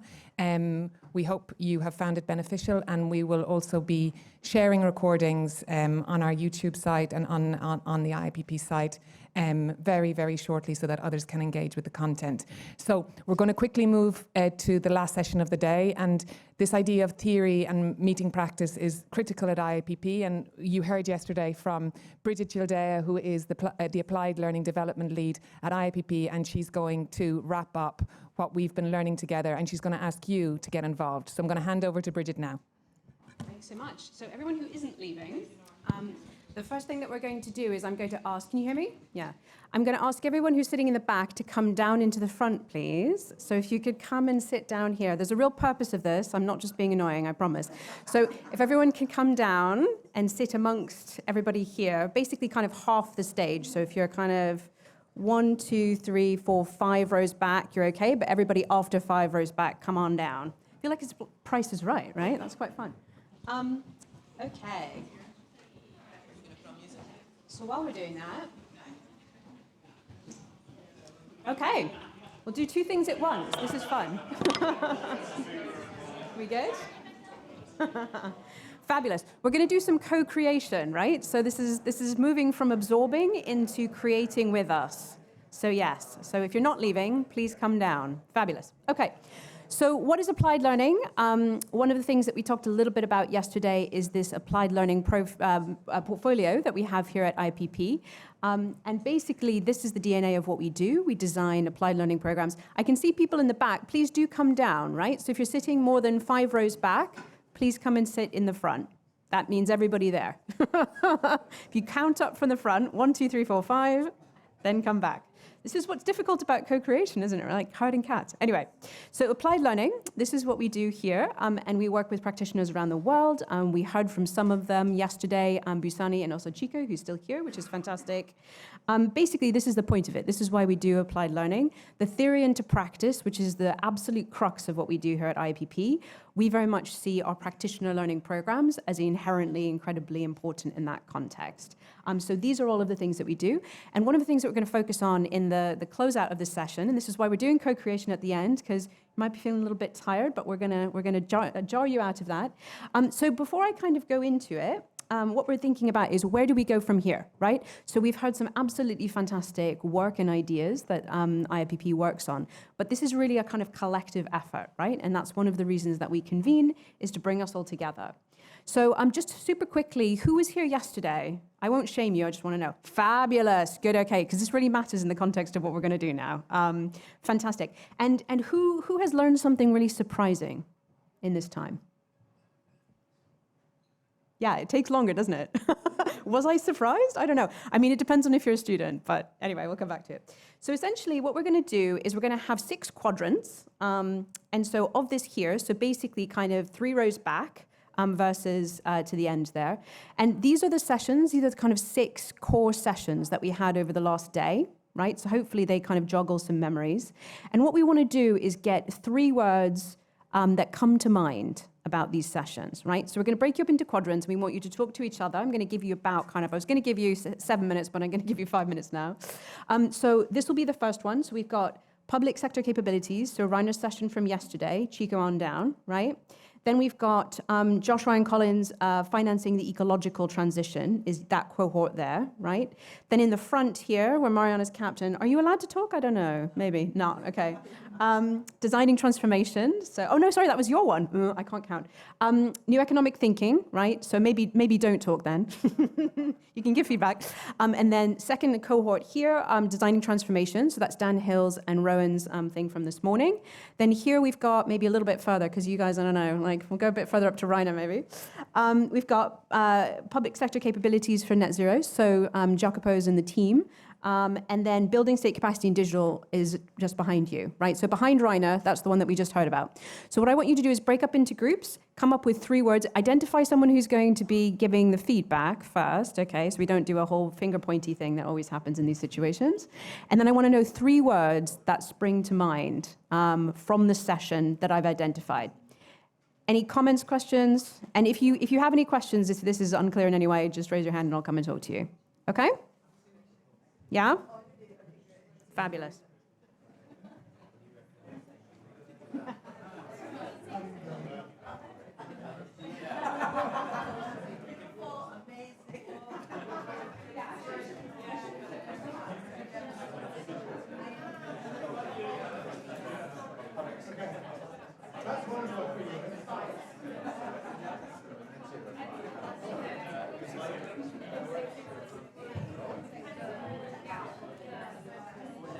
Where was the public sector?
Okay, just to clarify, when I say 3 words, I mean 3 words, not 3 sentences or 3 paragraphs, okay?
Okay, so I'm not picking favorites, but 2 groups are done. So have you, 3 groups are done. Okay, how many groups are done? 4 groups are done. Okay. Are you done? Okay. Well, you do technically have 90 more seconds, so.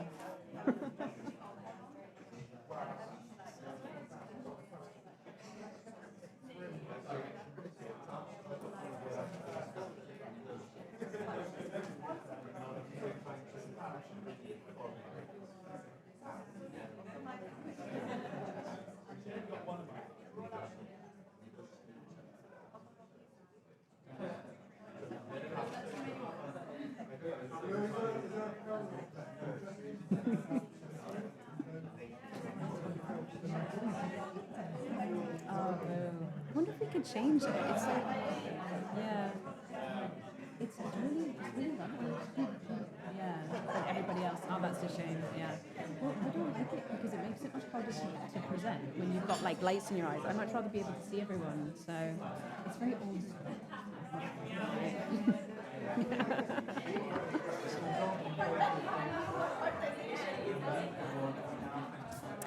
Okay, are we ready?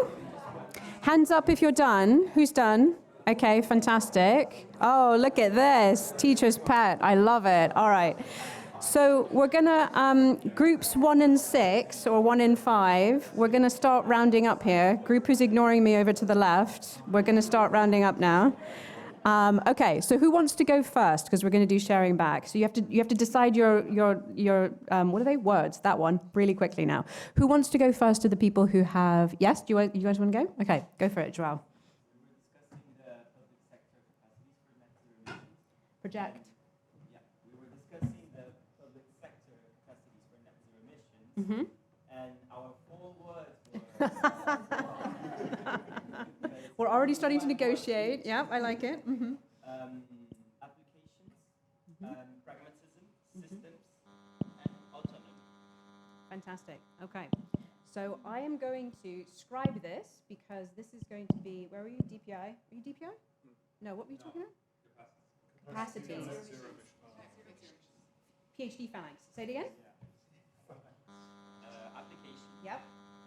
Autonomy. Systems. Pragmatism. Fantastic. This will come back later. Fabulous. Okay, I'll take like half a point off for the extra word, but that's okay. It's not a paragraph, that's what we're going for. Okay, who wants to go second? Yes. Tell me which one, because I've forgotten. Design, yeah, okay. It's okay, don't look at Dan. He's not here anymore. It's fine. We wanted to, we highlighted actually the word that stuck with us from the session. That was temporal discounting. But while it's discussed, it was really interesting. Yep. Very fun part of behavioral science and psychology. Yes, 100%. Yeah, so it's a cognitive phenomenon of preferring more immediate rewards over future benefits. Yep. And we thought it was really brilliant how how the panel actually described it as having data and having slides of how climate change will affect us, but then actually finding these really brilliant solutions and ideas of how to place people in these situations. Right. Poison gas. I'm still going with poison gas. I know that's not what she said, but that's pretty great. Okay, it is poison gas. That's your first word, phrase. Is that it? Perfect. Okay, you've gone under. See, what we've got is a good kind of balance here, right? This is fantastic. And I like the way that you've chosen literally one thing. You haven't rounded out the assignment just to have 3 words. It's fantastic. Okay, who wants to go third? Oh, you did it at the same time. Who? Yeah, okay, that's very kind. Thank you. Yes, third. Thank you. So which one were you? Pardon? Which one? Yes, the same as the book to the left. That's just one.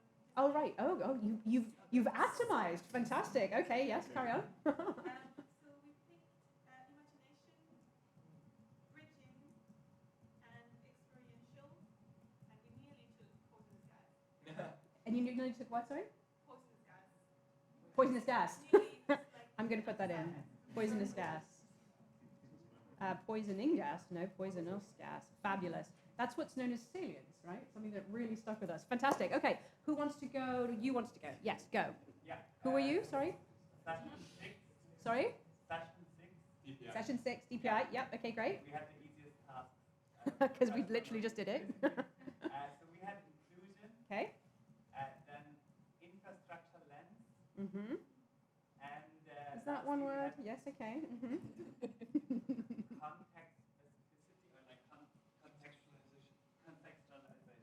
Excellent. And if I could spell it, there you go. Ashon. Is that how you spell it? Contextualize, whatever it is. Anyway. Contextualization. There we go. Yeah. Brilliant. And I like taking a phrase and putting it into a noun. Well done, right? So we're finding our innovation right in the moment. Brilliant. I love it. Okay. We got 3 more, I think. So who wants to go? Yes?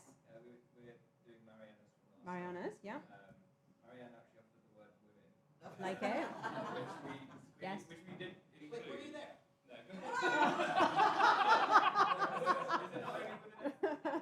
Yeah, you wouldn't have been allowed allowed in, so it's just as well. We had redefine, Yeah. one of the words. Equity was another one. Women, you could put that in brackets perhaps. A new voice was another one. I think I'm not going to put that in brackets if that's all right. But I'll give you the word. How's that? Fantastic. Okay. Who wants to go penultimately? As in next? There's two of you left, so somebody's going to go. Yes. For a myriad sentences, I would try and summarize it into 3 phases. Which one were you? Session 1. Session 1, yeah. Okay. Mostly to capabilities. But I think the first two kind of play on each other. Vision and direction. You need to know where you're going to go and what's going to drive you to get there. And the third one was very interesting, was negotiation. Yes, well, non-negotiation, negotiator. In a context of scarce resources. So you're putting a lot of words into this. I gave you one word. I'm going to cut you off on that one. We'll come back to that. Okay, session 2. I mean, nice try, but no. What? Yeah, go for it. Okay. We had scaffolding. Yeah. Sense of direction, all of that. Oops, I can't spell it all. Counting or including. Counting or including. So lots of things aren't counted. They need to be counted. And then accountability. Nice. So what I love about this is I've given you guys a very clear set of directions, and I love how everyone starts negotiating with it immediately, right? But I think this is actually a really good kind of illustration of the importance of applied learning. Is it's very easy to tell us how to do things. It's very hard to do the thing. And also to kind of take an entirely huge, amazing, rich amount of content that we've had over the last 2 days and shove it into 3 words. Obviously, that is not really going to work out, but how we navigate it and how we co-learn and what you guys are showing. I mean, this is when Nora and I talked about, doing a little bit of feedback about the conference, which is what we've just done. We went through lots of different ways to do it, but what we've got from this conversation and from even just these 3 words is really illustrative of what's kind of stuck with us. So thank you, I appreciate it. And I'm sorry for cutting you off, but you were negotiating. So I think that's fair. Okay, so in our time remaining, what we're going to come back to, does anyone remember this question? Does anyone remember this question? Yes? No, I don't remember the question, but I really hope you're saving that slide. I am, yeah. No, sorry. This slide is basically, going to form a huge amount of our generative work on how we do this next year. So absolutely, yes. But thanks for not answering my question. Does anyone recognize this question? Put it back. Oh, I put it back. Sorry. Yes. I put it on a different color, right? So this is the question I asked you guys at the end of my session yesterday, right? Do you remember when I said find another person and come up with an answer to this question, right? Nobody remembers doing that, which is really interesting. But the reason I kind of prompted it then, and I want to really do it now, is essentially this is a piece of collective work, right? Changing the world for the better, doing this work is something that we do together. And so what I'm really interested in is what is the kind of one thing, the one specific thing that we should do on the close of this conference, right? Now it can be something that you yourself are going to do, or it's something that you think we all should do. But again, really interested in, I'm going to give you 3 words again to describe the one thing in your same groups, right, that we should do to move this work forward. Yeah? Okay, so I'm going to give you, again, 7 minutes, right? But some people don't need 7 minutes, which is fantastic. So, yeah.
Yeah, because I find I talk to so many people and I'm like, we don't have enough time to get to these because I'm talking to some people.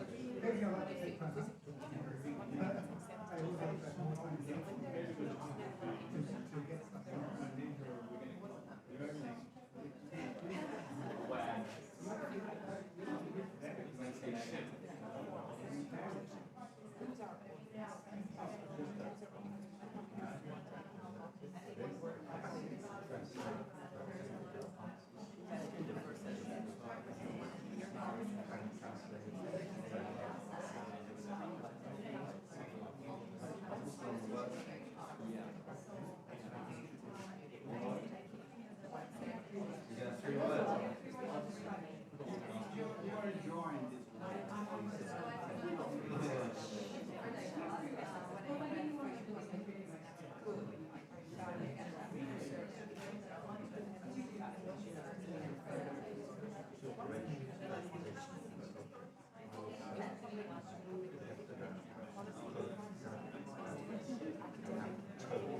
Maybe it's good words, but first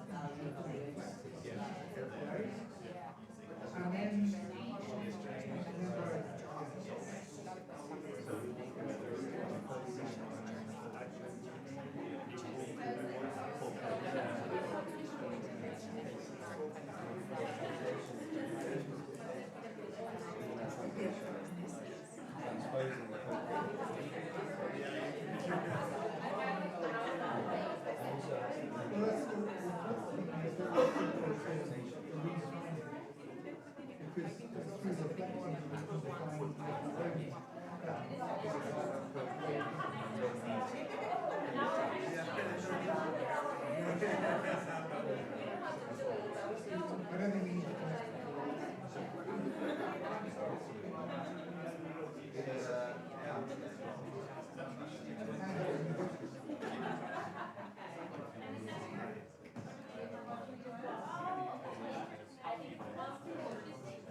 Okay, how are we doing?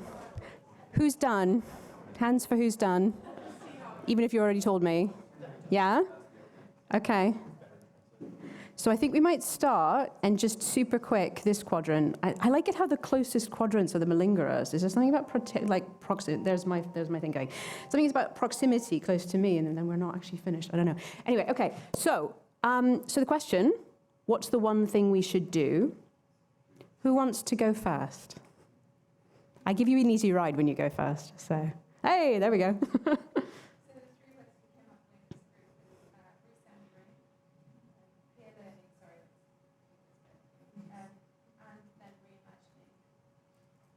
Recentering, peer learning, reimagining. All my favorite things. I just wrote all my favorite things. I feel like you were cheating, though, because Rainer knows that's all my favorite things. Anyway, that's fine. Who wants... You didn't say anything, but did you write something on your phone? That's the question. Okay. Promise. Fabulous. Who wants to go next? Anybody want to go next? Oh, I'm so sorry. Sorry. I apologize. Please do go. Well, that was a British sorry. I didn't really mean sorry. I just felt awkward. Sorry. Sorry you didn't manage to attract my attention. Yes. Translating, sharing, and flipping it. Nice. Translating, sharing, and flipping it. Talk a little bit more about what we're flipping. That's a genuine question. Sorry, I know. What are we flipping? Yeah, not that time. That was American. Let's stop using words like the IIPP Forum. What does that even mean? Mm-hmm. Rethinking the state, get everyone to expect that to happen every single year. They can't wait for it, like Yep. the Oscars. But Like it. I think we should do a Rethinking the State Oscars. That would be amazing. You can have people, but I'm just happy to be nominated, right? Like, it'd be great. It's partly connecting that it's flipping IIPP inside out. Yeah. So we're then connecting to Nice. the audiences and translating. It's also flipping maybe the way that we do the work. So we bring things like economic thinking to core challenges, Yeah. climate action, social justice, etc. Yeah. So it's not leading with the disciplines as much as maybe the challenges. I love that. I love that. And I love the kind of vertical integration of flipping it from a conceptual level and then flipping how we do the work. Because we've heard so much about how we do the work is the important part. I think we can do a lot more on that. It's incredibly exciting. And I have to say, it's as a space to kind of work in, I do think we've said this a lot over the last couple of days, but I do think from an applied learning perspective and that kind of flipping, it's really unique what we do. So it makes me happy every day. Okay. Sorry, I'm just happy to be here. I'd like to thank my mom. So who wants to go next? Oh, 2 people at the same time. Who of you wants to give? Oh, you put your hand down. Okay, fantastic. Yours. Operationalizing. Mm-hmm. This was a hard one. Interconnection or intersectionality. Is that a word? Mm-hmm. And the last one is collaboration. Collaboration. Nice. And yeah, we'll come back to interconnection versus intersectionality. Slightly different meanings, which is really interesting, but both of them are applicable. No. I mean, but both are very applicable. So we'll come back to you, but maybe not right now in front of the audience. Who wants to go next? Okay, I did say you could go. Yes. Sure. So we had reflecting, exchanging, and prioritizing. Prioritizing. Excellent. Talk to me about who's doing the prioritizing. We're all doing it. There's limited time to do everything, and there's so much, they're so complex, all these different areas. So where do you start, and where do you get the most value from putting your energies? Yep. And so, yeah, everybody is going to need to prioritize to make progress. And I wonder if your point is connected to the interconnectedness. Love that. Which is, in all of our lives with a scarce resource of time and energy, do we ourselves as individuals have to do everything, right? So if that's one of the challenges that we're facing, what's the one thing we do? Well, how do we fit it into everything else? This is a group of people, this is an ecosystem. I have to say, so my mum is an ecologist who works on climate change, and every time I say innovation ecosystem, she's like, don't ever say that again. Explain to me what you think that means, right? So I don't say it anymore. I don't know that it's really helped, but it makes me very frightened of saying it. But it's a really good point, because we think, oh, an ecosystem is great. Well, ecosystems can be really bad, actually, depending on what part of it you're in. So maybe that point about prioritizing for yourself in terms of your resources is connected into how can we do better work together, right? What is it that those of us who have more ability or more network or more time or social capital or whatever it is, how can we support each other in that way? You don't look convinced by that. No.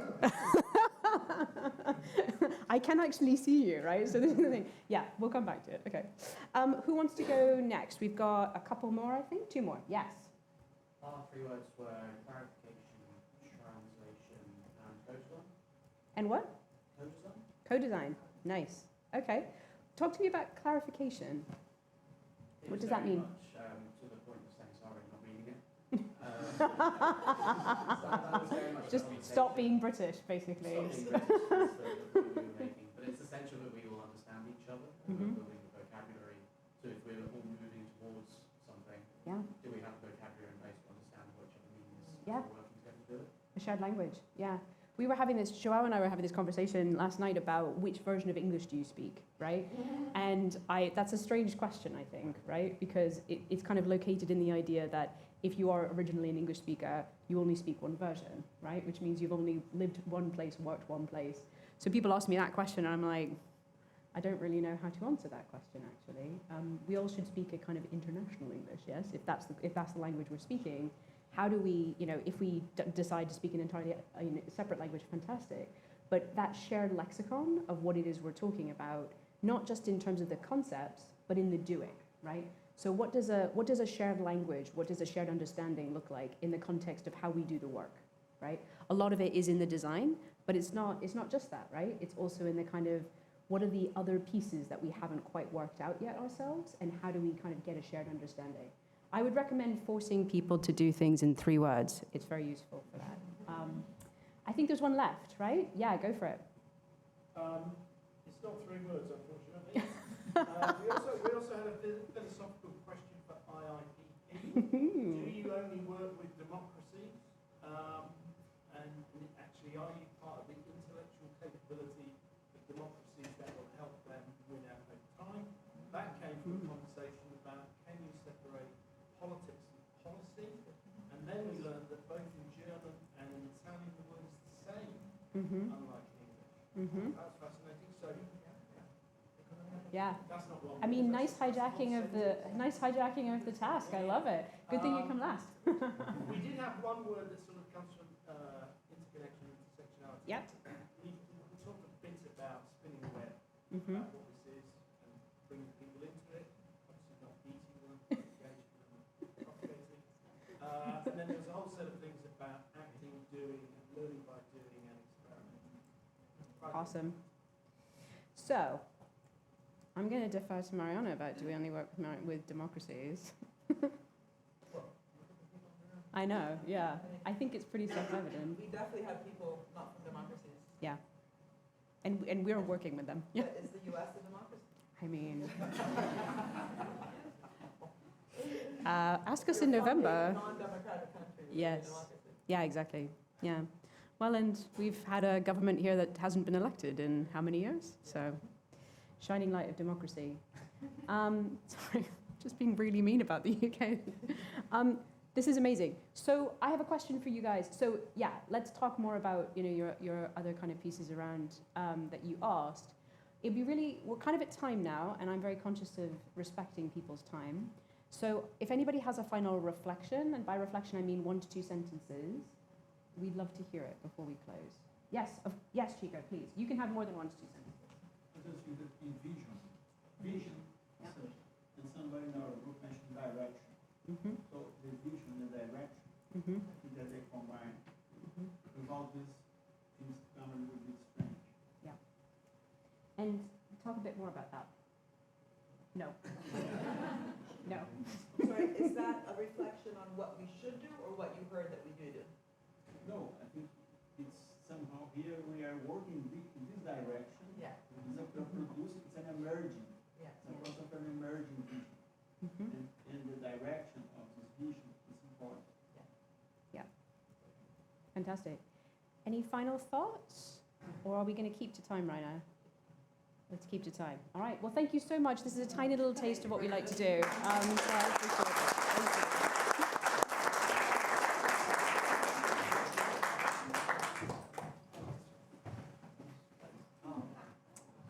Now I have a final, I have 15 slides that I want to share with you. Don't worry. 3 words, yeah. Yeah, 2-hour presentation. Summary, synthesize, vision, all of this that, we already have it. No, I just wanted to thank you everybody who came here for the last 2 days. And it was great. The sessions, your energy and their feedback and the discussions were brilliant. And also the time we socialized, dinners, drinks, all of that is part of that rethinking the state as well. It has to be fun. Otherwise, we are just another institute, I think. But I also want to really thank Nora and the team around her.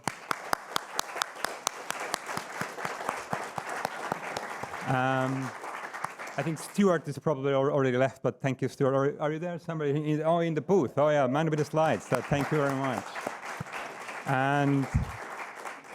And of course, all our guests who traveled from far and between, from Australia to Brazil and all of those places. So thank you very much for taking the journey. We greatly appreciate that. And stay in touch and stay our friends. Thanks. See you next year.